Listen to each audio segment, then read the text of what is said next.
lorsque le veto est là et qu'on est dans les Landes, eh bien, elle voulait nous parler de quoi aujourd'hui? Des Landes, entre océan et forêt, et notamment d'équitation. C'est bien ça, docteur? C'est ça, exactement, mais pas d'équitation à la française, comme j'en parle souvent. Là, ça va vraiment être l'équitation à la landaise.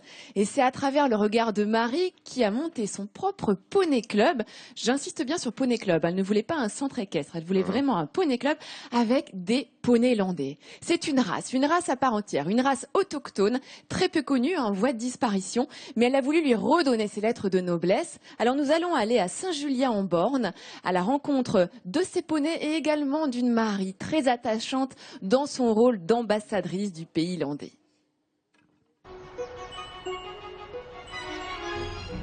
En plein cœur de la forêt landaise, il existe un endroit où l'on protège et on élève l'une des rares races de poneys français, le poney landais.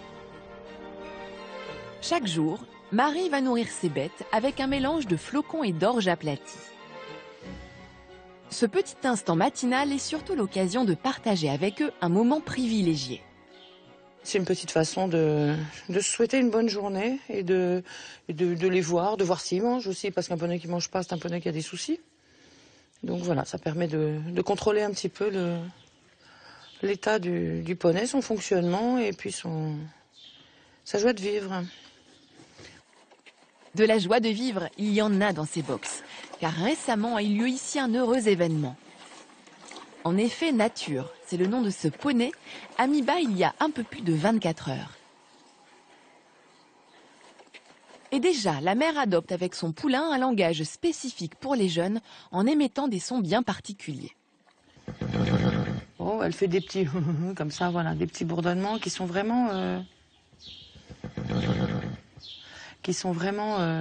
destinés à son poulain et dont elle l'a imprégné très tôt. Hein, dès le début, elle a tout un tas de petits cris, de petits bourdonnements au moment où elle le lèche, tout au début. Qui vont être les premiers sons qu'il va entendre et donc il va rechercher sans arrêt la proximité après de ces sons-là qu'elle va se servir en plus fort pour l'appeler, pour le rappeler, pour le faire refaire venir en sécurité auprès d'elle. C'est la première sortie pour ce jeune poulain. Pour le faire venir à elle, sa mère utilise le son avec lequel elle a imprégné son jeune. Et il ne faut pas plus de quelques secondes à ce bébé pour commencer à galoper. Un instant toujours chargé d'émotions pour Marie. Voilà un poulain qui n'est jamais sorti de son box et qui a déjà une bonne autonomie. Donc ces poneys landais, voilà, ils sont bien pour ça. Ils sont rustiques. On voit bien que dans la nature, ça se débrouillerait très bien tout ça. Et il pourrait déjà échapper aux prédateurs, il pourrait déjà s'écarter d'un troupeau pour être au calme. Le poney landais est un animal rustique, c'est-à-dire robuste et très résistant. Mais il a aussi des caractéristiques physiques qui l'éloignent de l'image classique que l'on a du poney. Alors physiquement, il n'a pas ce qu'on pourrait attendre de l'image d'un poney, quelquefois un petit peu court sur pattes et bouboule. C'est un poney qui ressemble à un petit cheval. Et qui a d'ailleurs les mêmes caractéristiques d'utilisation, hein, qui est aussi souple et agréable à utiliser qu'un cheval bien conformé. Pour révéler ses aptitudes de sportif hors du commun, Marie pratique avec ses poneys des séances de dressage éthologique. Marche. Contrairement à d'autres, cette méthode a la particularité de prendre en compte la psychologie du cheval. L'idée, c'est de chercher comment notre poney va pouvoir répondre à nos attentes, sans que ce soit la guerre. Parce qu'évidemment, si on passe par une épreuve de force, on a perdu. Le rapport de force n'est nettement pas en notre faveur. Donc on va essayer de faire en sorte que le poney utilise son bon sens pour aller dans notre direction. Pour ce faire, la technique est simple. Lorsque Marie formule une demande auprès de son poney, elle va exercer une tension sur la corde jusqu'à ce que l'animal réponde positivement à cette demande. Ça, c'est très, très intéressant. Un cheval qui baisse la tête, c'est aussi un cheval qui ne se met pas contre vous. Hein. Un cheval qui refuse de baisser la tête, c'est aussi un refus de soumission. Donc, c'est très important de pouvoir disposer de ce levier-là. Et ce levier, Marie s'en sert dans son poney club. En le créant il y a 20 ans, cette passionnée a réalisé son rêve d'enfant. J'ai découvert le monde des poneys, en fait, à l'âge adulte.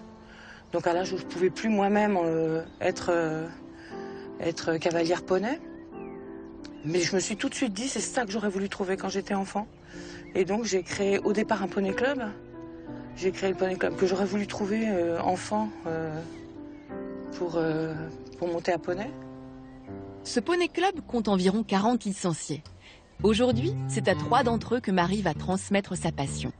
Galop à droite et on reste en cercle en air. C'est bien, c'est clair pour tout le monde? Après un petit échauffement, il est temps de laisser s'exprimer les poneys qui sont de véritables sportifs. Comme pour des grands chevaux, Marie leur prépare des obstacles à sauter, tout en adaptant la difficulté. Là, on a un obstacle à 75 cm. Bon, c'est pas monstrueux. Hein. Pour un cheval, c'est pas monstrueux. Pour un poney, ça commence à faire un bel obstacle. Mais ces obstacles ne poseront pas de problème à nos champions. D'ailleurs, les poneys landais se distinguent régulièrement dans les concours nationaux et mondiaux. Pour Marie, cela tient de leur incroyable souplesse de caractère. Et ben justement, ils ont ce côté vraiment très coopératif avec les enfants. C'est-à-dire que quand on leur demande quelque chose, ils le font. Ce sont les partenaires des enfants et je sais à quel point ils y mettent du leur. Ils sont d'une élasticité mentale et physique absolument remarquable. Et ce sont des poneys avec lesquels tout est possible tout le temps et ils répondent toujours présents. Moi, j'adore cette race. Le poney landais est donc un animal polyvalent, idéal pour l'apprentissage des enfants. Bien que le nombre de naissances ait doublé entre 2005 et 2008, on ne compte qu'entre 500 et 600 individus dans tout le pays. Malgré l'investissement d'éleveurs, à l'image de Marie, dans la sauvegarde de cette race, le poney landais reste menacé.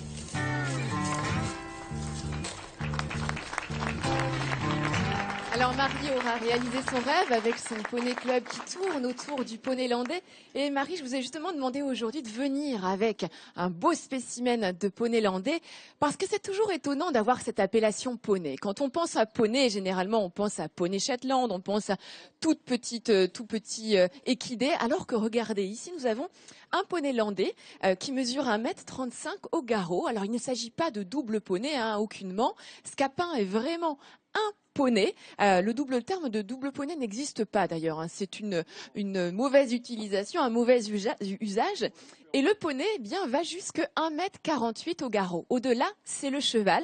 Lui, le Scapin fait partie. Il y a plusieurs catégories de poneys. A, B, C ou D. A, ce sont les plus petits. D, ce sont ceux qui sont plus proches au niveau de la taille au garrot du cheval. Et lui, le Scapin appartient à la catégorie C. Donc, vous voyez qu'ils sont quand même déjà assez grands. Et alors, il faut savoir que généralement, on utilise les poneys en fonction de leur taille au garrot par rapport également à la taille des enfants. Voici un autre poney, lui, qui est beaucoup plus petit, qui se rapproche plus du poney Shetland. Pour le coup, il fait 1,7 m au garrot.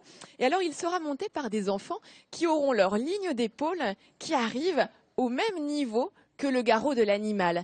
Donc voyez-vous, en fait, en fonction de la taille du poney, les enfants peuvent monter à différents âges des poneys de différentes tailles. Ici, c'est plutôt pour des enfants de 10 ans qui monteront Playboy, le beau Playboy, tandis que je reviens vers Scapin. Eh bien, Scapin, qui, voyez-vous, il arrive à peu près donc à 1,35 m, on est ici par rapport à la ligne d'épaule. Ce seront plutôt des enfants de 10 jusqu'à 15-16 ans. Et ensuite, quand on est adulte, eh bien, on monte plutôt sur des chevaux. Ou alors, si on veut toujours monter sur des poneys lorsqu'on est adulte, lorsqu'on a plus de 18 ans, il faut être capable de concourir poney contre chevaux dans des cours d'équitation. Mais ces poneys landais, eh bien, sachez qu'ils représentent vraiment le pays, vraiment le terroir. Ce sont en plus des poneys avec un super caractère, très doux, qui s'adaptent bien aux cavaliers. Et surtout, c'est une race menacée. Et nous avons Marie ici qui fait un véritable travail pour la sauvegarde de cette race. Alors dans ce cadre-là, eh bien Marie, laissez-moi vous remettre un talent Midi en France et une belle continuation avec votre travail auprès des poneys landais. Il n'est pas fourbe, le Scapin. Ah non, il n'est pas fourbe, le Scapin. Bravo Hélène, merci beaucoup. Mérité, madame. Bravo, félicitations.